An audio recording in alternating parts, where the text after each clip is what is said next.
mūsų svečią iš Ukrainos. Ukrainos suprantu ir Čekijos kartu su džiaugsmu. Sutinkame, suprantame, kokie laikai nelengvi. Ir labai palaikome jūs ir jūsų tautą, linkėdami stiprybės,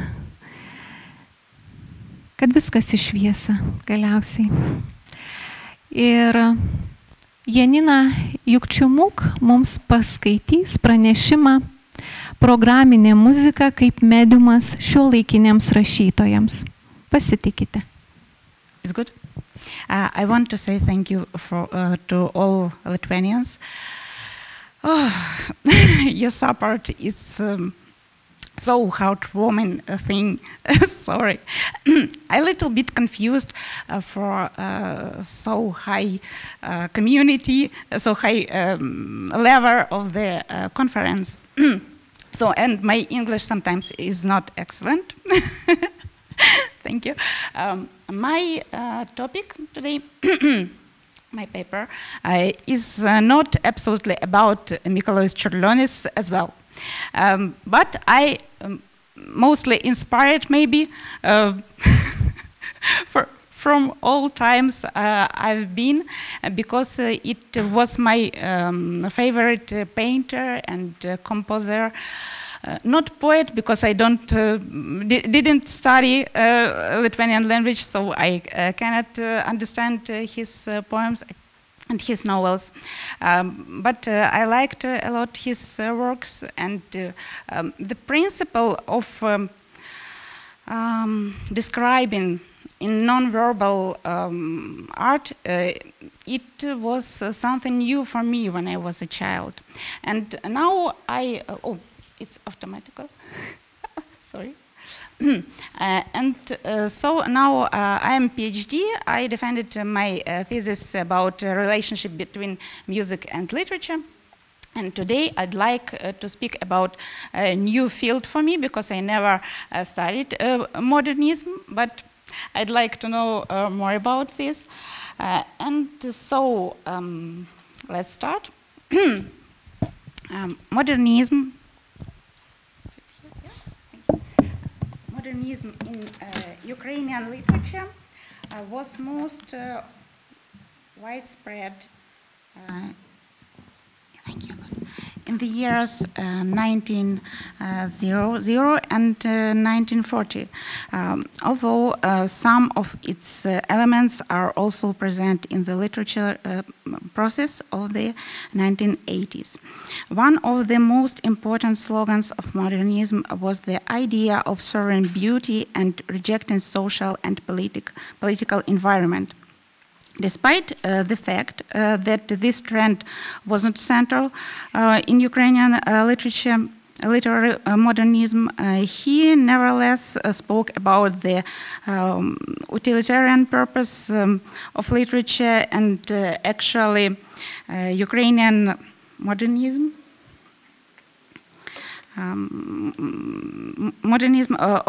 opposite populism and socialist realism. Now you can see the definition from Tate Gallery about modernism. I liked it, so I present you. In general, the most prominent figures of modernism in Ukrainian literature are Olga Kobylanska, Lesia Ukrainka, Mikhailo Kotyubinsky, and Pavlo Tychina, each of whom is also called a mimetic realist, a neo-romantic, an impressionist, and a symbolist of his own style. Clarinetism is about Pavlo Tychina, of course. It would seem that what can unite such different writers?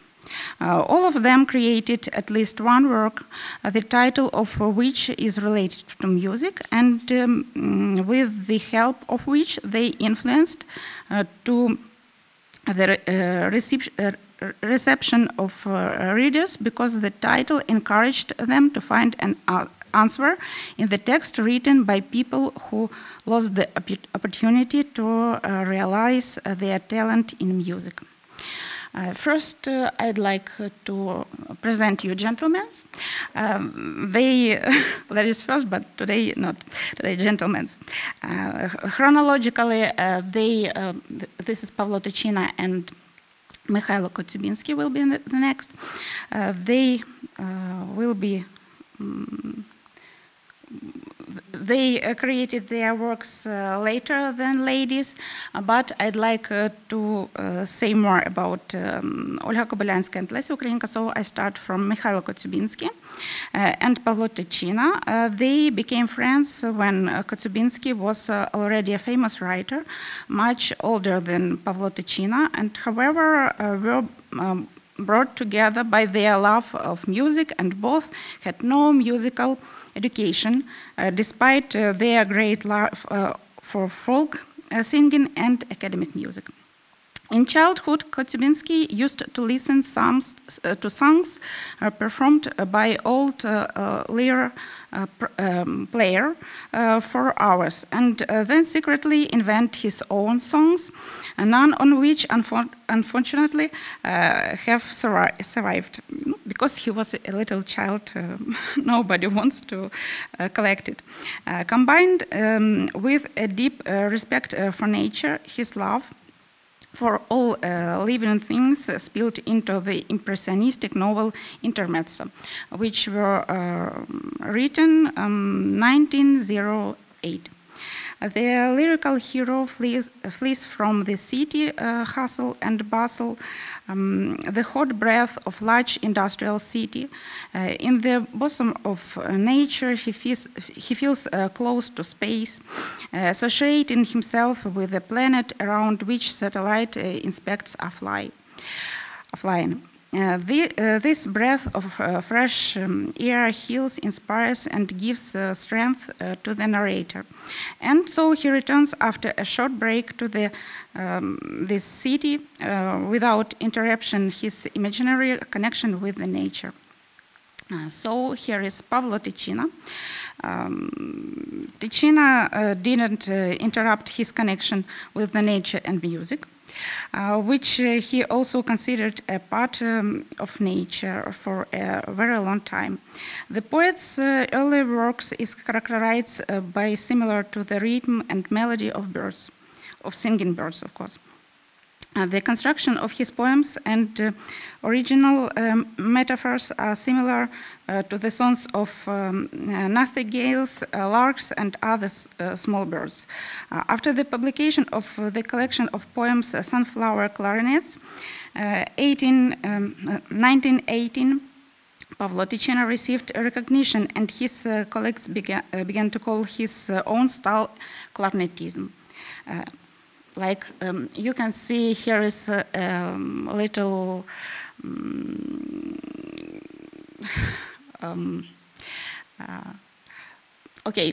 here is the word.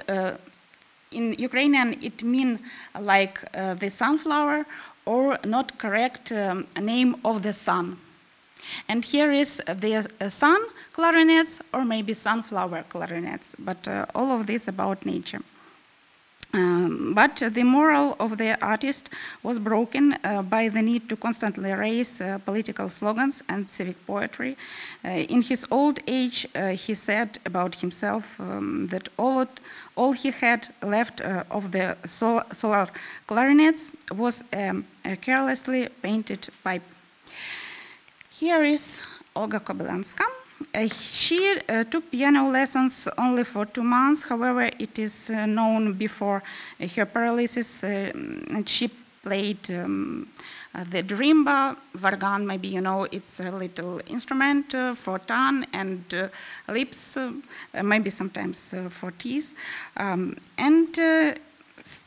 center as well. Her favorite composer was Frédéric Chopin. And Van Field dream transformed the image of pianist, especially pianist woman, into a higher being. The well-known short story Valse Melancholique, 1898, is partially autobiographical because it depicts the lives of female roommates who studying and striving to acquire a profession, which was considered an unnecessary luxury for Olga Kobylanska's time. The narrator focuses the reader's attention on the beauty of the act of the creation. I will make it shorter. Of course, the other autobiographical work, Impromptu Fantasia, 1894, in which a girl without name grows up, losing what made her special, defiance and proper selfness. These defining features of feminism demonstrate how the individual moves from the category of gifted and promising girl became to the category of comfortable and submissive girl. The girl still feels music and certain have some emotions in adulthood, but she never becomes a pianist because she allowed her environment to break her and lost herself. Lesia Ukrainka was a close friend of Olga Kobylanska. Here you can see both of them.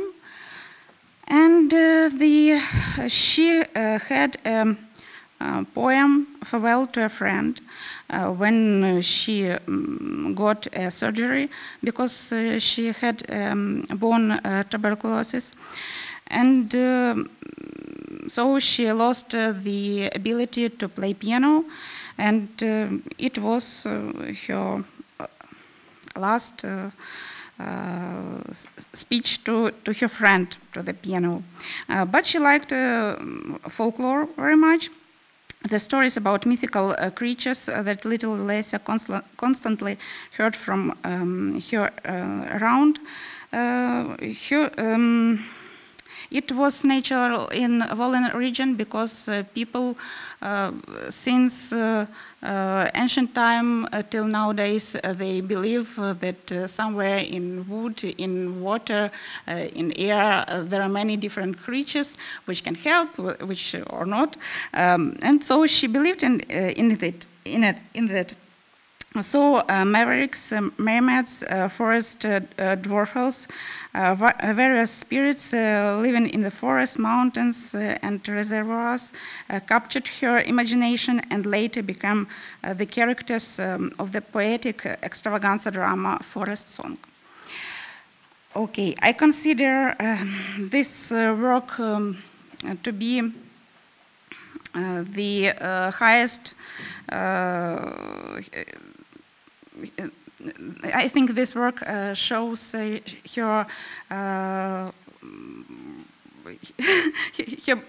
vast features in poetic and a little bit in prose, because there are a lot of different metaphors and allegories, and for some literal criticist, this work is the beginning of Ukrainian fantasy. So the plot is very simple. Here is Lukash, the boy, and here is Mavka, the forest princess. She is not human. She doesn't have a soul. It's a little bit looks like the mermaid from Andersen, and the final little bit the same, but at the end you can see it was filmed, and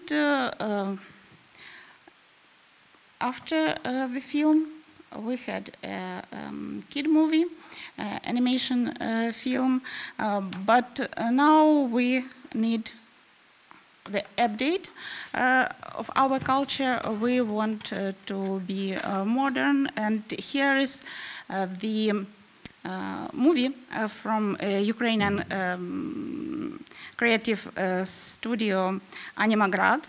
And it's the example of the double inspiration. First of all was the forest song from Lesya Ukrainka. She created something in poetic form.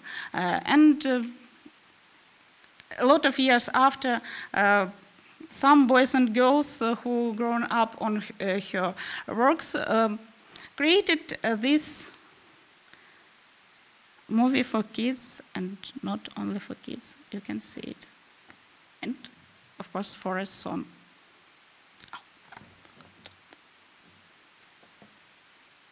A sound, it doesn't have sound. How can it fix?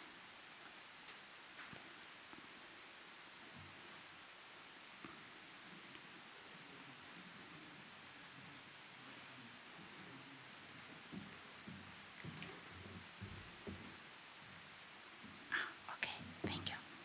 Oops. I understand.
What about this story? This story about love to the music.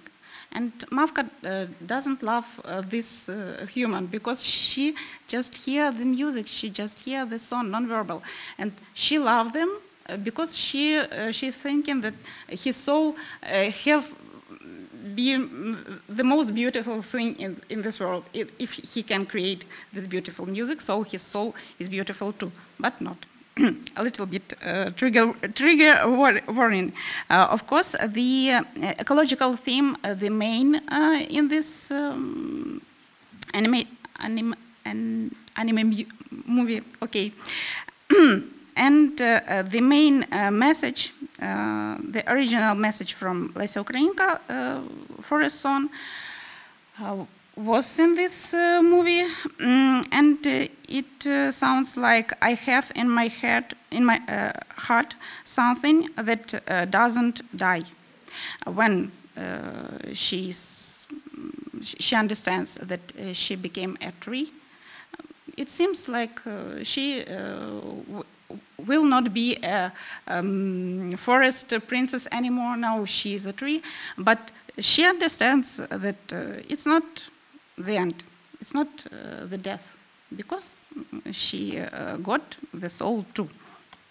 And it was the main thing which was really very important for Lesya Ukrainka.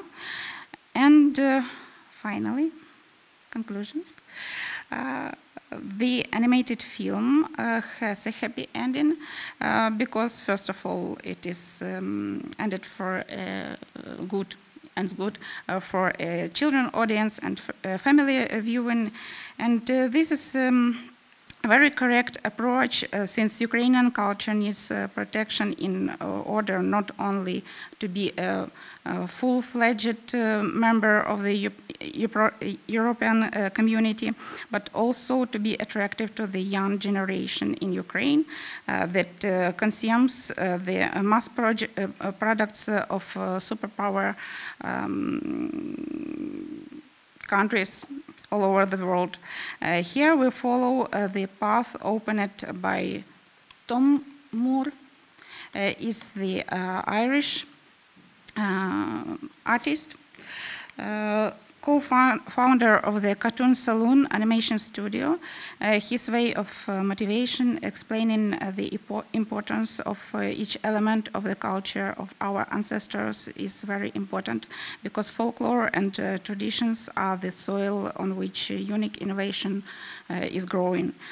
As conclusions, it can be noted that the use of titles of work without a verbal component deepens the understanding of the works of modernist writers. Paradoxically, non-verbal abstractness fills the content to prose or poetry, which further influences the reader's reception. After reading, they can discover musical works in a new way, putting into them the content of their own experience and expression, consonant with mentioned in the story or poem. Thank you. Thank you. Thank you very much for beautiful presentation. Really great idea how stories connect different generations, and no matter technology or old mythology or what, we create on the historical and ancestors' fundaments. And I think we have some questions or ideas or comments.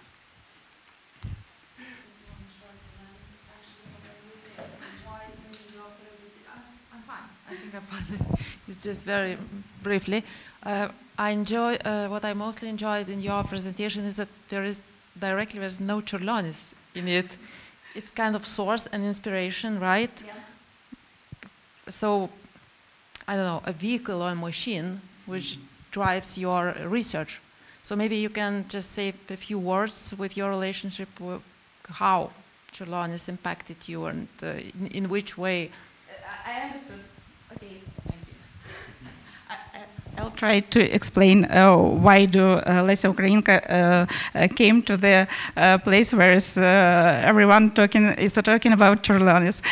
Okay, here is you. Well, I will turn to my childhood or to my youth when I've heard. At the first time, sonatas by Čiurlionis.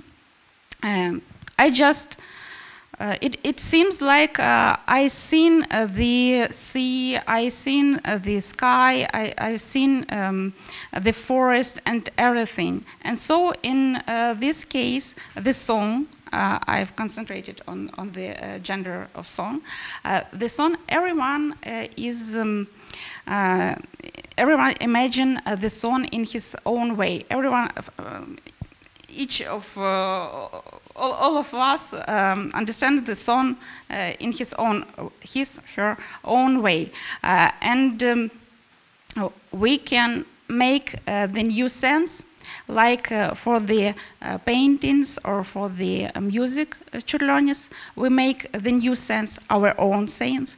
For example, I forgot the name of the professor who presented for us three elements for all scherzas.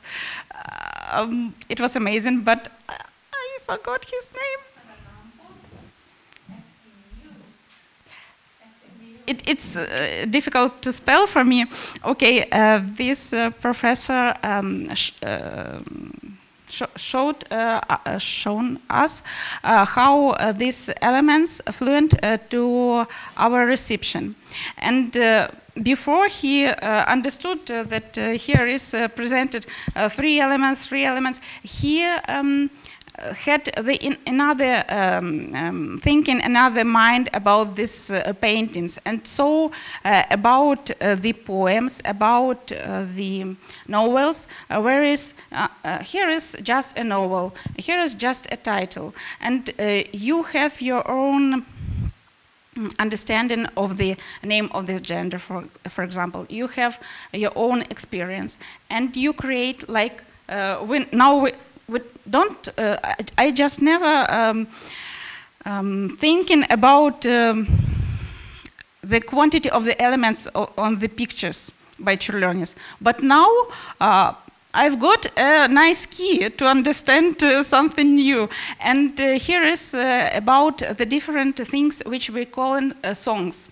We understand this, it's modern composition, or it's something old, and you just take your sense, and it's like 1 + 1 are 3, not 2. It's the new sense. And I think it's the common position for my paper, how it related in my paper and in Čiurlionis' works. Thank you. I hope I was clear. Thank you. Great, thank you very much. And we have applaudissements.